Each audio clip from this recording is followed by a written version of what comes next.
आपको प्रभु यीशु की कृपा और शांति के साथ अभिवादन करते हैं। भगवान आपके जीवन को आशीर्वादित करें।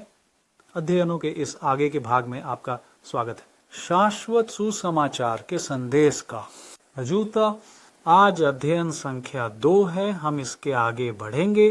प्रकाशन 14 पद 7 इस सुसमाचार को समझने पर जो वहां प्रस्तुत किया गया है, परंतु इससे पहले हमें विदा कहनी चाहिए जो हमें आशीर्वाद दे सके और हमें सच्चाई को समझने के लिए मार्गदर्शन कर सके।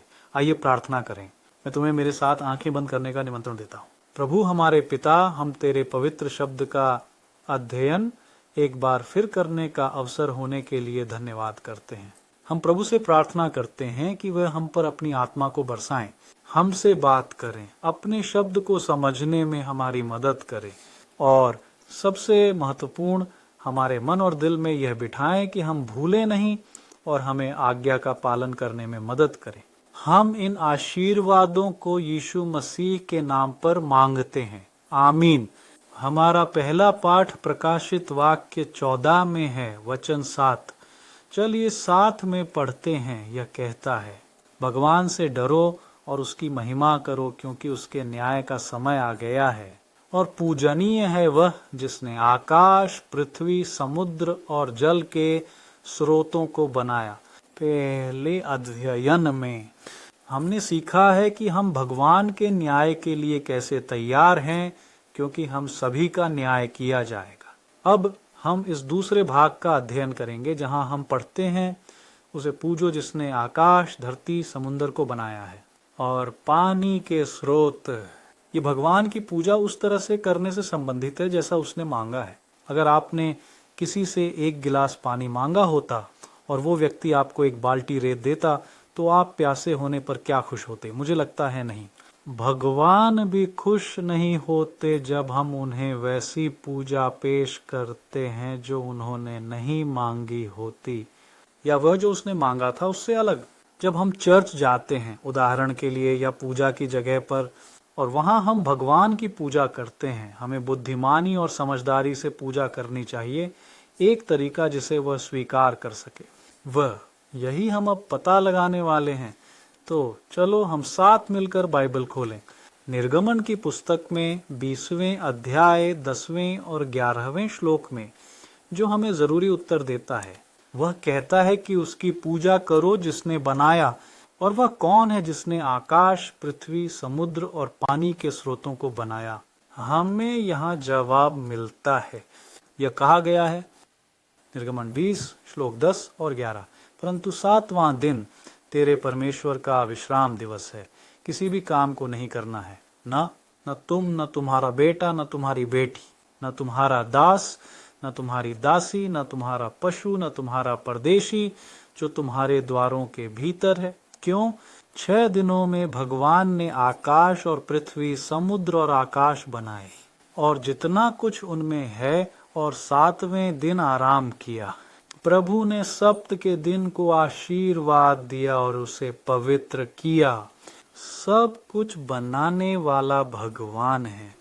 तो ये जानना बाकी है कि भगवान कौन है। कितने भगवान हैं, इसका उत्तर बाइबल हमें देती है। मैं आपको आमंत्रित करता हूं कि मेरे साथ खोलें पहले कोरिन्थियों में पौलुस की पहली पत्री कोरिन्थियों के नाम, अध्याय 8 श्लोक 6। आइए पढ़ते हैं। लेकिन हमारे लिए एक ही ईश्वर है पिता, जिससे सब कुछ है और जिसके लिए हम जीते हैं। सोए वह एकमात्र भगवान कौन है? कितने भगवान हैं? बाइबल ने उत्तर दिया, केवल एक ही भगवान है और यह एकमात्र भगवान पिता है। वह किसका पिता है? जानते हैं हमारे प्रभु यीशु मसीह के बारे में। जैसा हम देखेंगे, यीशु बाइबल के अनुसार वह भगवान नहीं है बल्कि भगवान का पुत्र है, जैसा कि उसने स्वयं कहा है। अब हम इसे देखेंगे। चलिए साथ में खोलते हैं योहन की पुस्तक अध्याय 17। चलिए छंद 1 और 3 को पढ़ते हैं। ये खुद यीशु मसीह हमारे उद्धारकर्ता के शब्द हैं। उन्होंने कहा, पहला श्लोक, यीशु ने ये बातें कहीं और आसमान की ओर देखते हुए कहा, पिता समय आ गया है, तेरा पुत्र तुझे महिमा दे सके, इसलिए अपने पुत्र को महिमा दे, और अनंत जीवन यही है ताकि वे तुझे ही अकेले सच्चे ईश्वर के रूप में और यीशु मसीह को जिसे तूने भेजा जाने। यीशु ने कहा कि जीवन अनंत है। हाँ, हम उनके पिता को एकमात्र सच्चे भगवान के रूप में जानते हैं। देखिए, एकमात्र का मतलब है कोई और नहीं है। यीशु ने स्वयं को अलग किया, इसलिए उन्होंने ही प्रकट किया कि इकलौता ईश्वर उनके पिता हैं। और फिर जीसस कौन है? बाइबल जवाब देती है। आइए हम साथ में अब जॉन को खोलते हैं, इस अध्याय 10, और हम आयत 29 से 36 तक पढ़ेंगे। जॉन 10 29 से 36। मेरे पिता जो सबसे महान हैं, उनसे बड़ा कोई नहीं, और कोई भी उनके हाथों से इन्हें छीन नहीं सकता। मैं और मेरे पिता एक हैं। तब यहूदियों ने फिर से पत्थर उठाए ताकि वे उसे पत्थरों से मार सकें। जीसस ने उन्हें जवाब दिया,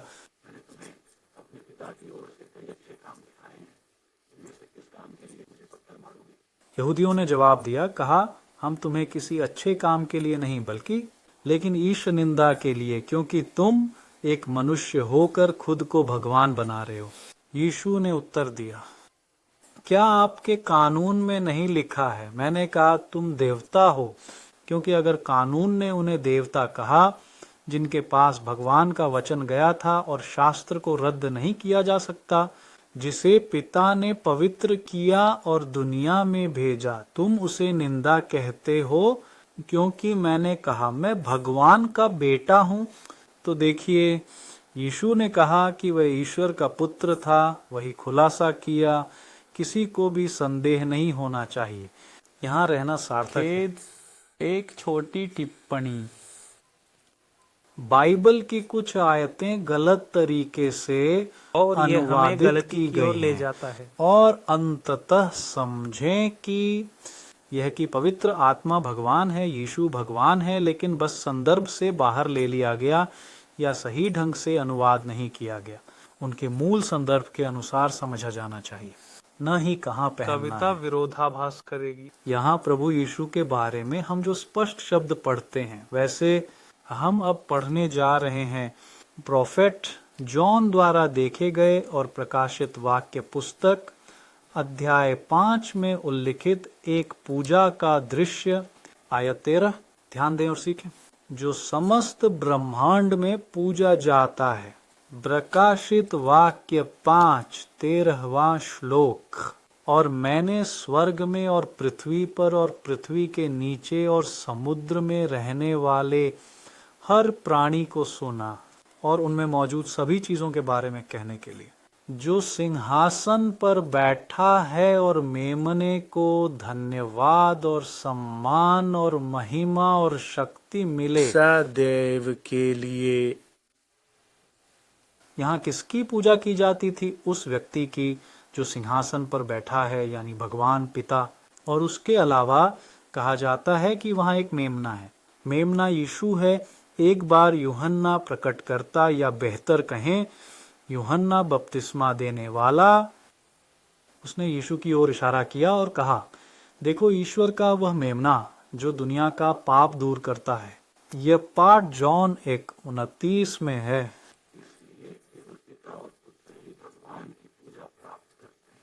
ब्रह्मांड के सभी प्राणियों में, या बेहतर कहें लगभग सभी, केवल इस पृथ्वी ग्रह पर ही लोग हैं जो दूसरों की पूजा करते हैं, जो केवल वे नहीं हैं। लेकिन क्या भगवान संतुष्ट हैं? क्या भगवान खुश होते हैं जब कोई कहता है मैं भगवान की पूजा कर रहा हूं और किसी और की पूजा करता है? क्या आप खुश होंगे अगर आप शादीशुदा होते और आपका पति या पत्नी कहते नहीं मैं आपके साथ हूं, और फिर आप उन्हें किसी और के साथ गले लगाते देखें?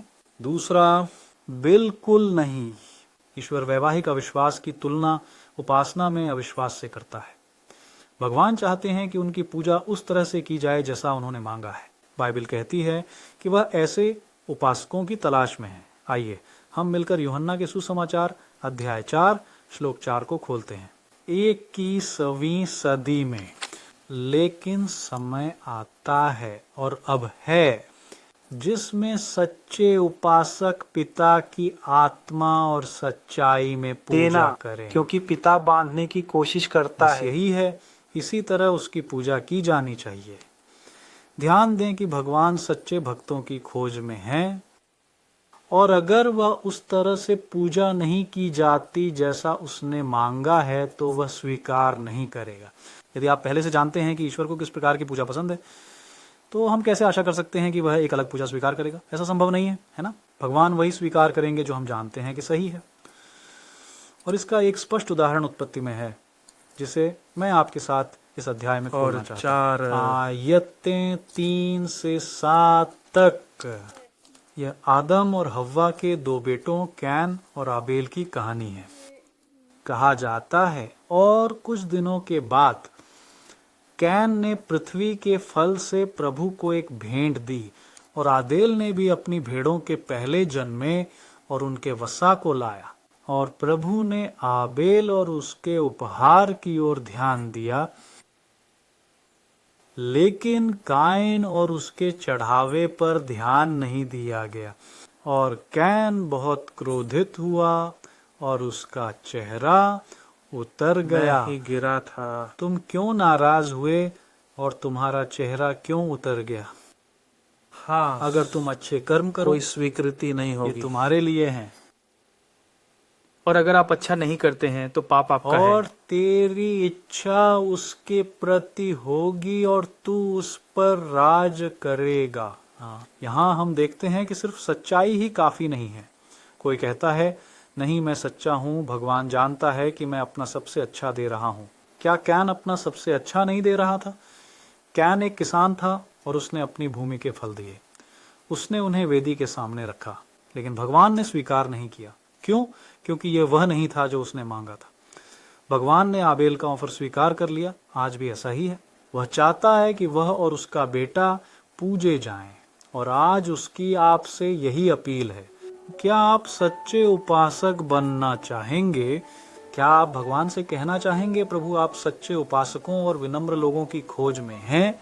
मैं आज तेरे शब्द से जो सीखा है उसके अनुसार तुझे पूजा करूंगा। अगर आप ये व्यक्ति हैं तो मैं अभी आपके लिए प्रार्थना करना चाहता हूँ। आंखें बंद करें और भगवान से बात करें। हमारे पिता बने, हम आपसे इस आत्मा के लिए प्रार्थना करना चाहते हैं जिसने अब आपकी पूजा करने का निर्णय लिया है, और केवल तेरे पुत्र प्रभु यीशु मसीह की और किसी की नहीं पूजा करूंगा। प्रभु की इच्छा अनुसार, उसके पवित्र वचन में बताए गए अनुसार प्रभु की आराधना करें। इस व्यक्ति को मजबूत करें। भगवान उस पर अपनी आत्मा बरसाओ, वह प्रभु आज से आपका आज्ञा पालन कर सके। इस रास्ते से भटकते हुए भी उसके साथ रहें और उसे निर्देशित करते रहें। प्रभु अपने शब्द के माध्यम से उसकी इच्छा को सीखने में हम यही मांगते हैं, मसीह यीशु के नाम में, आमीन। आज हमने खोजा कि हमें किसकी पूजा करनी चाहिए।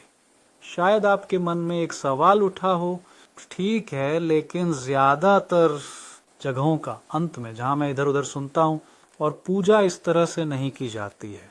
अब हाँ, पिता, पुत्र और पवित्र आत्मा को, लगभग सब कुछ पिता, पुत्र और पवित्र आत्मा के नाम पर किया जाता है वैसे, लेकिन ये बाइबल ने सिखाया नहीं था, जैसा कि हमने देखा। तो इस स्थिति का क्या होता है? भगवान इसे कैसे देखते हैं?